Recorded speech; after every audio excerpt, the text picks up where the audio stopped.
Hey, Alan, how you doing? Good, thank you. Good. So, how did you get involved with the Traitors? They just asked me, and I watched the Dutch version, Yeah. which I really enjoyed. And then I spoke to them about, what they were planning, and I just really liked the idea that I was playing this. I'd sort of developed this James Bondy kind of villain thing with them, and I just thought it was. I mean, I've never done anything like this Yeah. before, and the fact that I was able to play a character really excited me. And actually, I became a bit addicted to both the Dutch one when I saw it, and then being in the centre of this and having it all happen around you was such fun. It was so juicy, and just terrible things happen, and people are awful to each other, and then of course having to come in and there's all their pictures are on the mantelpiece, and above the fireplace, and I would come in every morning and take the person who'd been murdered and throw their picture on the floor. It's hilarious. Oh, my favourite line was, blah, blah, survivor no more. Alan, since you had never done this sort of thing before, did it take you a while to sort of get used to the wavelength of how these shows usually run? Yes, because it's very, on the hoof. And the first couple of episodes were, they were written before we started, but then, everything changes, and so you had to be very in the moment. And I had a little thing in my ear, the producer talking to me, and that was a new thing for me too. So, yeah, I had to be very flexible and just to kind of go with it.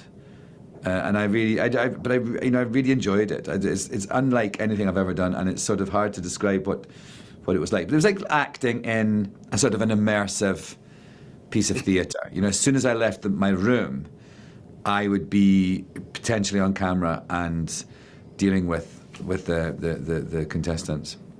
What do you think makes you a good host? uh, I think that I'm. I think. I mean, I think I acted this person who's the host, and I think the fact that he is quite grand and quite ruthless, sort of seeming, and kind of condescending, and also is almost hurt. Gets about, I say things, you've disappointed me, things like that. So I kind of made them all feel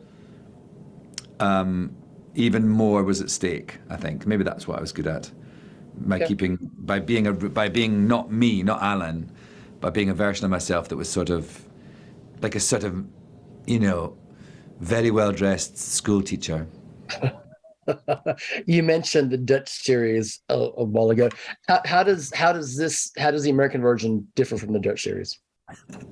Well, perhaps predictably, it's much more histrionic. It's much bigger budget, and everything is kind of bigger and louder, and people are more hysterical. Did you know any of the participating talent before this? In real life, no, I didn't know anyone. I mean, Okay. but I recognised. I didn't know. I didn't actually know many of them. This sort of these type of shows I hadn't really watched much before this. So I knew Brandy from Real Housewives. I'd seen that, and I'd seen Kate in Below Deck. Is it called that? Below Deck. Below Deck, and a couple of the others, but a lot of them. There's a lot of people from Big Brother and Survivor, and I've never really watched that in this country. So there was all, and actually then there's obviously 10 other, real people who look as glamorous and as well turned out as the celebrities. So I had a big thing on my wall in the castle with all the people's faces and things, and I put crosses through them with a Sharpie when they got killed or banished. Alan, why do you think reality competition shows like this are so popular right now? Gosh, I mean, I'm not. Sure. I mean, speaking from my point of view, someone who hasn't really watched this type of thing before, I watched one season of The Bachelor once because my friend's daughter was in it, Okay. and I became obsessed with it. I think there's an addictive quality to it, and especially when I guess that's toying with your emotions in The Bachelor, and people are literally toying with each other's emotions. But in this, it's because everyone is deceiving each other, and you're watching people lie. And I think that's what it is. We get to see people, to see how people look when they lie and deceive, and that's so fun and juicy. And just seeing how badly behaved people will be, and and there's also the thing I liked about this. I've seen a couple of those shows which are just people being mean to each other, and or just I don't know, I don't like those kind. But actually with this, there's a sort of a structure and a competition and a goal, and I found it very addictive. What do you think that the Scottish mansion adds in terms of ambiance and atmosphere? Well, I think makes it this sort of, we're far away from civilization. It's got this sort of gothic, spooky element to it too. There's lots of shots of it at night with the stars and the moon, and it's just got an added layer of theatricality. And there's sort of peacocks roaming around making a noise. One of them got run over, actually, when we were doing the show last. We had to say goodbye to one of the peacocks. It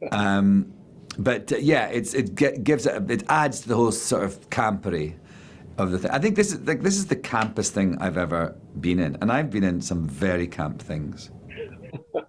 Was there any talk of a season 2? There has been talk, but nothing confirmed yet. I guess they'll wait and see how it goes when it comes out. I watched the first couple episodes this morning and enjoyed it. So congratulations. I'm looking forward to seeing the rest of the series. Thank you very much. Thanks so much, Alan. Take care. All right. See you. Thanks, everybody.